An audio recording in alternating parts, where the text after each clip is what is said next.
tout savoir sur les moyens de paiement sur Shopify. On va voir ça immédiatement dans cette vidéo. Vous allez voir, c'est très simple, beaucoup plus que ce que vous pensez. Je vais tout vous montrer, ça va très bien se passer.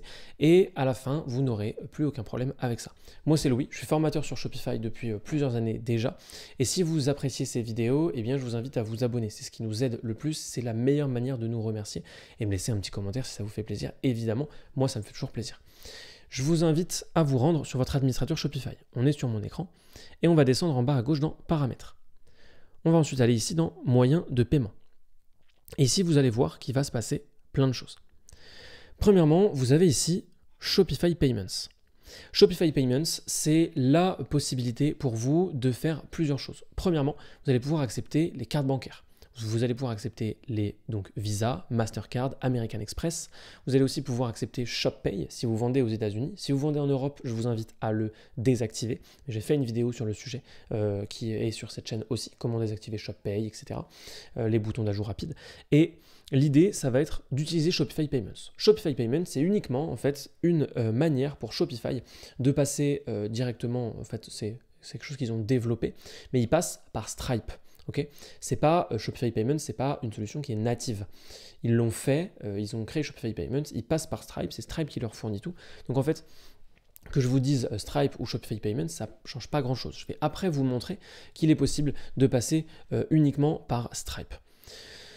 Mais ça, c'est ce que je vous recommande. Vous allez simplement cliquer sur configurer. Vous allez avoir tout un tas de petites choses à remplir. C'est extrêmement simple. Ok, on clique sur suivant.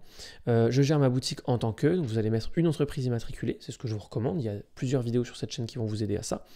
Une société, une entreprise privée. Nous, c'est une entreprise individuelle si vous êtes en micro-entreprise. Sinon, c'est une société. On clique sur suivant. Ensuite, vous allez mettre le nom de votre entreprise, votre numéro de siret. Ici, vous allez mettre votre adresse, l'adresse professionnelle. Si vous ne voulez pas mettre votre propre adresse, il faut évidemment vous domicilier. Je fais plusieurs vidéos sur le sujet aussi, toutes les vidéos légales, les vidéos création de micro-entreprise, etc. Donc moi, je vais remplir tout ça avec vous pour vous montrer. Donc, hop, ok. Numéro de siret, moi, je vais mettre info. Voilà. Ensuite, au niveau de l'adresse, moi, je mets mon adresse de domiciliation à Paris. Et une fois que c'est fait, on clique sur suivant. 1, 2, 3, 4, 5, 6, 7, 8, 9, 10, 11, 12, 13, 14. Hop, voilà. Une fois que vous aurez fait ça, on va choisir la catégorie. Donc la catégorie, vous regardez bien en fonction de ce que vous faites. La plupart du temps, ce sera commerce de détail, mais ça peut être autre chose. Ici, on va mettre le numéro de téléphone. Hop, plus 33. Et là, vous allez mettre votre numéro. Moi, j'en mets un fictif, évidemment. Et ensuite, vous vérifiez bien ici, est-ce que vous avez un numéro de TVA ou pas? Normalement, pour la plupart d'entre vous, vous allez peut-être en avoir un, mais regardez bien, en sélectionnant cette option, vous confirmez que vous achetez des services Shopify à des fins professionnelles et non pour un usage personnel. Donc, si vous n'avez pas de numéro de TVA, si vous ne gérez pas la TVA, vous allez cliquer ça. Par contre, si vous êtes en micro-entreprise et que vous avez quand même un numéro de TVA, rentrez-le ici, ce ne sera juste pas pris en compte. Okay, donc nous, on va cliquer là-dessus, hop, pardon, la sous-catégorie, donc là, vous allez mettre précisément ce qui est en rapport avec ce que vous vendez. Donc moi, en l'occurrence sur cette boutique, je vends des bougies, donc on va pouvoir mettre décoration par exemple, si il me le propose. Donc regardez bien tout, choisissez ce qui est vraiment en rapport avec, avec vous. Moi je vais mettre maison immobilier, voilà. On clique sur suivant, et là vous allez avoir toutes les informations à mettre sur le représentant du compte. Le représentant du compte, c'est bien vous. Là, c'est vous en tant qu'humain. C'est vous en tant que personne. Donc, mettez bien toutes vos informations à cet endroit-là sur le représentant. Ici, le SPI, c'est votre numéro d'identification fiscale. Il faut que vous alliez le chercher sur vos déclarations. Et puis, votre adresse de domicile. Donc, moi, je vais mettre une adresse fictive. Voilà. Et on continue. Une fois que vous aurez fait ça, vous le voyez, vous allez pouvoir cliquer sur confirmer. Moi, je ne vais pas le faire parce que je ne veux pas créer un compte là, surtout pas un faux compte comme ça. Mais vous, surtout, le plus important, dites-vous que si vous voulez que ça se passe bien avec Shopify Payments, il va falloir dire la vérité. C'est le plus important, quelle que soit votre activité, quoi que vous fassiez. Si vous mentez, vous allez avoir des problèmes. J'ai eu pas mal de personnes en rendez-vous qui ont mal fait les choses, qui ont pensé qu'ils ne faisaient pas très bien les choses et que du coup, ils ont préféré mentir à Shopify Payments, à Stripe. Ça ne passera pas, ça ne marchera pas. Vous allez vous faire bannir et ensuite vous allez râler après Stripe alors que ce sera de votre faute. Donc, Soyez cohérents, dites-leur la vérité. Moi, je reviens en arrière parce que je ne veux pas le faire, mais vous, évidemment, allez jusqu'au bout. Allez jusqu'au bout de tout ça. Et donc, une fois que vous aurez fait tout ça, eh bien, vous aurez Shopify Payments. Ok, ce sera activé ici, mais vous pourrez aussi avoir d'autres fournisseurs et je vais vous montrer ça tout de suite. Quand on clique sur afficher tous les fournisseurs, vous allez voir qu'en fait, il y a pas mal de choses disponibles, dont un qui est vraiment intéressant. Alors ici, vous avez Stripe. Si jamais vous voulez utiliser uniquement Stripe, ok. Maintenant, c'est pas ce que je vous recommande. Moi, je vous recommande clairement Shopify Payments. Il y a plein d'autres moyens de paiement, ok. Si jamais vous êtes dans un autre pays où Stripe n'est pas pris en compte, eh bien, en fait, là, il y en a plein des moyens de paiement qui acceptent les cartes, les Visa, les Mastercard. Ok. Le plus important, c'est que ça accepte Visa, Mastercard et American Express si vous voulez vendre aux États-Unis. Le reste, on s'en fiche et vous l'avez vu, hein, c'est le cas sur tous. Ils acceptent tous Visa, Mastercard et American Express. Donc vous prenez pas la tête. Prenez-en un, renseignez-vous un petit peu, hein, évidemment, et prenez-en un qui accepte ces trois-là, c'est-à-dire n'importe lequel, et ce sera très bien. Par contre, si jamais vous voulez faire des commandes test, eh bien, vous allez donc, comme je vais vous montrer, hein, on va cliquer sur tous les fournisseurs de paiement, ok. Ou alors, si jamais vous êtes dans directement, si vous avez déjà installé Shopify Payments, on clique sur Gérer, et après on se clique sur quelque chose comme Modifier en haut à droite. Et après, vous pouvez cliquer sur For Testing. Ça, c'est pour faire des commandes test. Et regardez, à propos de test, passerelle de paiement fictive. Vous pouvez utiliser les codes suivants à la place du numéro de carte de crédit lors du passage.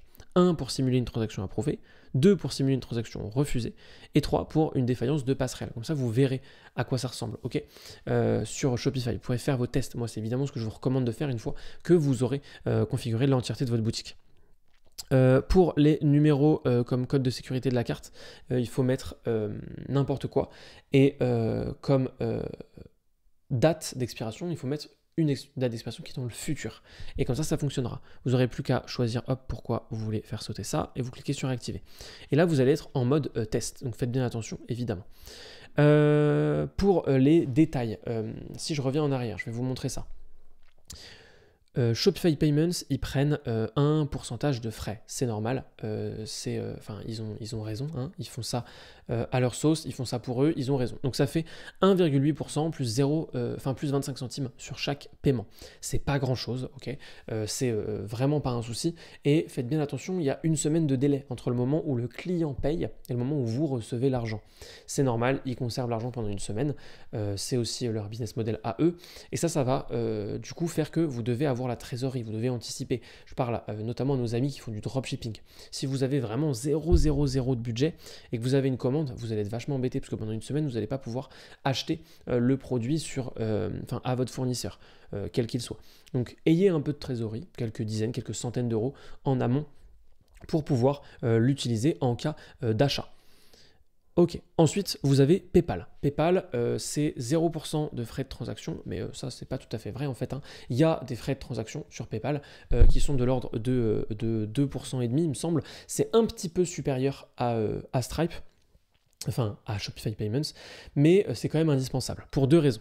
La première raison, c'est que beaucoup de gens sont habitués de payer avec PayPal, et donc il faut absolument que vous puissiez le proposer. Ça va plus vite, et pour plein de gens, c'est une marque de confiance. Ok, c'est une marque de confiance, et donc pour certaines personnes, pour certains personas, si vous n'avez pas PayPal sur votre site, vous n'êtes pas quelqu'un de confiance. Ils font l'association de cette manière-là.